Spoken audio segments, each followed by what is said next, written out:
Shalom Aleichem everyone, a good Moed. We are in the middle of Chol Moed and I wanted to share this week, the seventh day of Pesach is Friday, and then we go straight from Friday into a beautiful Shabbos Kodesh. Interesting halachos, which I'm not going to discuss over here. Can you have, if you're Ashkenazi, can you have rice on Shabbos after the seventh day of Pesach? Actually, that's not so relevant in Chutz La'aretz, but it is very relevant for us in Eretz Yisrael. Interesting questions. In any event, I wanted to talk a little bit about Shvi'i Shel Pesach. It's very interesting. When you compare the 7-day Chag of Pesach to the 7-day Chag of Sukkot, they're very different. They look the same, but they're very different.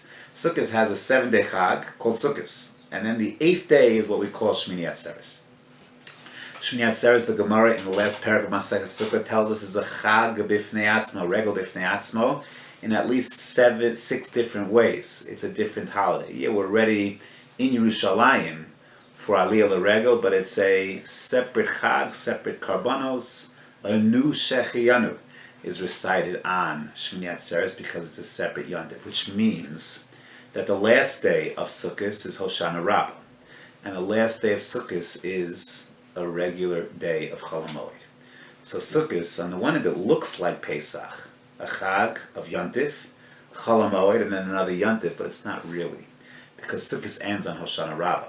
So it's 1 day of Yontif, 6 days of Chol Moed, and then on the 8th day there's a brand new holiday called Shmini Atzeres. That is not how Pesach is structured. Pesach is a one long 7-day holiday, and it's got a Yontif on the front, and then it's got Chol Moed, and then it's got a Yontif on the back. And why is it that the structure of Chag Pesach is fundamentally different than the structure of Sukkot? So the answer is obvious. Because in a certain sense, the last day of Pesach, which is a Yontif, is sort of a new Chag. Sort of a new Chag. What do I mean by sort of a new Chag? It is the day we commemorate Kriyas Yamsuf. Perhaps the most dramatic miracle of the entire Pesach story. And the real Cherus, it got started on the first night of Yontif. That's when it got started, when we left Mitzrayim. But it's quite clear we were not free. Because yes, we had exited Mitzrayim. We had a Yetziah from the Meitzarim, from the bondages, from the shackles. So in a certain sense, there was a feeling of freedom. But we weren't free. We were on the run. That's why we eat matzah. It didn't have time to rise. We were Yotzei Bichi Pazon. And the Mitzrim, as they got wind of what was going on, they started to chase. It's not called being free when you're on the run. Running away from your oppressor, I wouldn't call that free, not quite. And then comes, on the 7th day, Kriyas Yamsuf. And we're up against the wall, literally. There's nowhere to run. And Nachshon ben Aminadab takes the leap of faith. The waters part. We travel across the Yamsuf, and the Mitzrim perish. A dramatic, dramatic nace. And that nace warrants a new Yontif. A new day of Simcha, of Halav V'Hodah, of expression of the unique relationship that Knesset Yisrael has with the Ribono Shel Olam.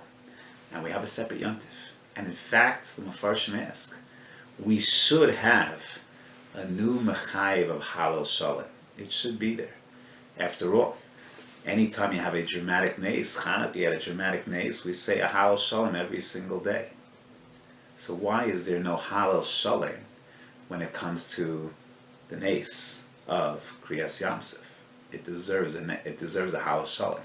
2 answers are given. One answer is found in the Gemara, Erech and Daf Yud, and the second answer is found, if I remember correctly, in the Yalkut Shimoni. The Yalkut Shimoni might be the more famous answer.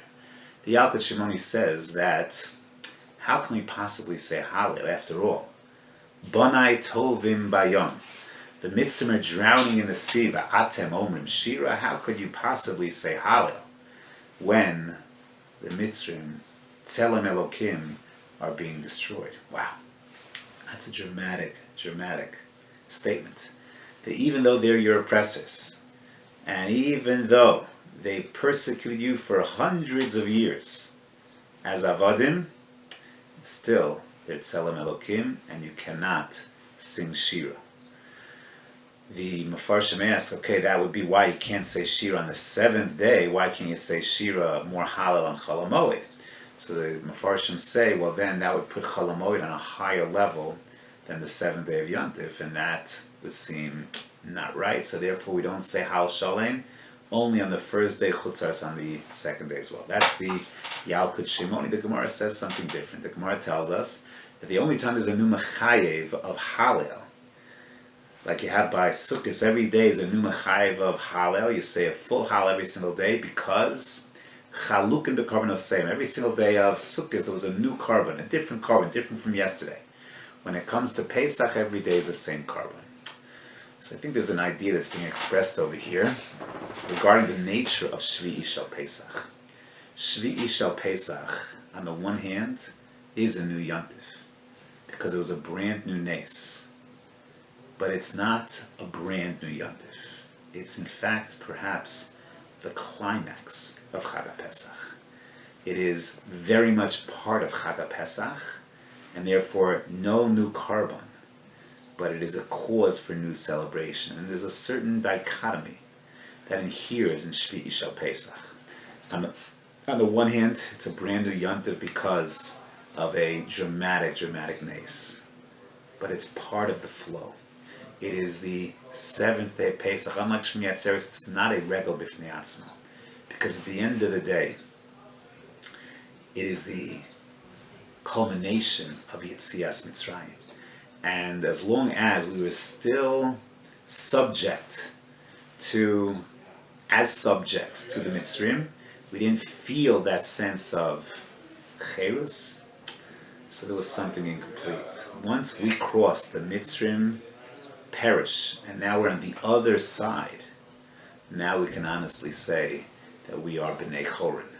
And therefore, Shvi Shel Pesach represents that dichotomy. On the one hand, it looks like a new Yontif, but there's no new Halel, and it's the seventh day.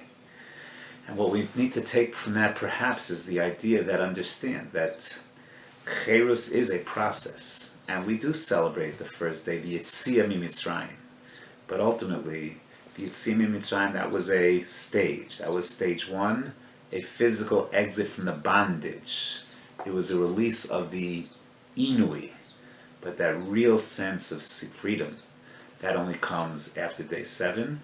And that's ultimately a climactic day in Chag HaPesach, and certainly warrants a new Yontif. Many have the tradition of having at the Ne'ilah Sachad, a kind of Seder Shvi'i, where they eat matzah and the like, they chop in, because a reliving, they say Haggadah, a reliving of the Leil HaSeder, because Shvi'i Shel Pesach really represents, on some level, the climax of that process. But even then, Shvi'i Shel Pesach is not the end, because as the Sefer HaChinuch writes, in the midst of Shviras HaOmer, Mitzvah Shin Vav, this is all part of a process for the ultimate sense of Cherus, which is going to be Kabbalas HaTorah.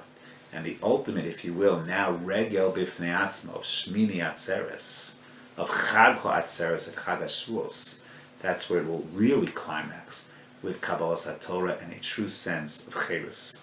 So to understand these stages, stage 1 is Yetziah Mitzrayim. Stage 2, Kriyas Yamsuf, is a sense of freedom from the oppressor himself, not just from the land, from the oppressor, and then ultimately bonding ourselves with Ribbon Shalom through the travails and travels in Midbar, climaxing with Kabbalas HaTorah at the Chag HaAtzeres, the Regel B'fnei Atzmo, Chag HaShavuos.